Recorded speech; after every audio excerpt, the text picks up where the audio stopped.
আসসালামু আলাইকুম। সবাই কেমন আছেন? চলে আসলাম ছোট্ট আরেকটি ভিডিও নিয়ে। চলুন তাহলে আপনাদের সাথে নিয়ে বাকি মেকআপটা শেষ করে ফেলি। আসলে ভিডিওর প্রথম পার্টটা আমি ডিলিট করে দিয়েছিলাম, যা আমি রিকভারি করতে পারিনি। তাই এই ভিডিওর যেটুকু ক্লিপ আমার কাছে ছিল সেটুকুই নিয়ে আসলাম। মেকআপের ম্যাক্সিমাম কাজই আমার আগে কমপ্লিট হয়ে গিয়েছিল, যেমন বেস, ব্রু, আই মেকআপ। চলুন তাহলে বাকি কাজগুলো আমরা একসাথে শেষ করি। আই শেড ব্যবহারের পর আমি আইলাইনারটা দিইনি তখন, তাই আমি এখন আইলাইনারটা দিয়ে দিচ্ছি।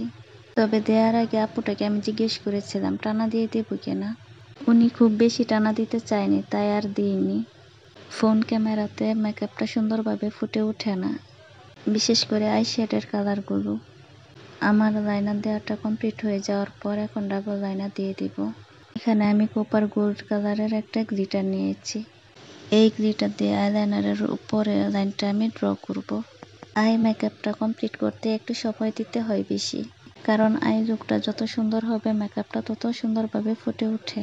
তো আমার দু চোখে লাইনার টানাটা শেষ প্রায়। লাইনারটা ব্যবহারের সময় অবশ্যই খেয়াল রাখবেন যেন ছড়িয়ে না যায়, আর দুটোই যেন একরকম হয়। আমার লোলাসের কাজটা বাকি ছিল, তাই আমি লোলাসের কাজটা করে নিচ্ছি। এখানে আমি একটা হালকা কালারের শেড ব্যবহার করছি।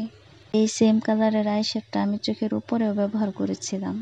এই শেডটা নিয়ে ভালোভাবে ব্লেন্ড করতে হবে। তারপর আমি আরেকটা শেড নিয়ে নিলাম। আপুর ড্রেসের সাথে মিলিয়ে রেখে আমি আরেকটা শেড নিয়ে দুই চোখে দিয়ে দিচ্ছি। ফোন ক্যামেরার কারণে আই শেডের কালারটা ভালোভাবে বোঝা যাচ্ছে না, তো আমি শেডটা নিয়ে ভালোভাবে ব্লেন্ড করে নিচ্ছি। শেডটা ভালোভাবে ব্লেন্ডিং এর পর এখন আমি গালে ব্লাশ অনটা দিয়ে দিব। ব্লাশ অনটাও আমি মাইল্ড কালারেরটা নিয়েছি, বলেছিল যেন গাঢ় না হয়। ব্লাশ অনের পর আমি হাইলাইটারটা দিয়ে দিচ্ছি। ফিঙ্গার দিয়ে হাইলাইটারটা দিয়ে দিতে আমার ভালো লাগে, পরে অবশ্য ব্রাশ দিয়ে একটু ব্লেন্ড করে দিই। তো আমি গালে নাকে হাইলাইটারটা দিয়ে দিয়েছি। ব্রাশে কিন্তু আমি তেমন হাইলাইটার নিইনি, ব্রাশে যতটুকু ছিল সে ততটুকু দিয়ে আমি গালে নাকে ব্লেন্ড করে দিচ্ছি। এখন ব্রাশে একটু হাইলাইটার নিয়ে হাইলাইট করে দিচ্ছি মেন পয়েন্টগুলো। ব্রাশে আর একটু হাইলাইটার নিয়ে মেন পয়েন্টগুলো আমি এখন হাইলাইট করে দিয়েছি। আই মেকআপের সময় চোখের উপরে হাইলাইটার দেওয়া বাকি ছিল, তাই এখন দিয়ে দিচ্ছি। আসলে এখানে হাইলাইটারটা ব্যবহার না করলে চোখের ডেফিনেশনটা ফুটে ওঠে না, তাই আমি ব্রাশে একটু হাইলাইটার নিয়ে এগুলোতে হাইলাইট করে দিচ্ছি। এখন চলে আসলাম লিপস্টিক দেওয়াতে। লিপস্টিক দেওয়ার আগে আমি সবসময় লিপসের লাইনটা ড্র করে নিই, তাতে আমার দিতে সুবিধা লাগে। তাছাড়া লাইনটা ড্র করে নিলে নষ্ট হয়ে যাওয়ার সম্ভাবনা কম থাকে।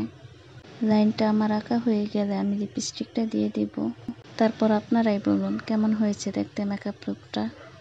আর আমার ভুল ত্রুটিগুলো ক্ষমা সুন্দর দৃষ্টিতে দেখবেন। আর এতক্ষণ আমার সাথে থাকার জন্য অনেক অনেক অনেক ধন্যবাদ।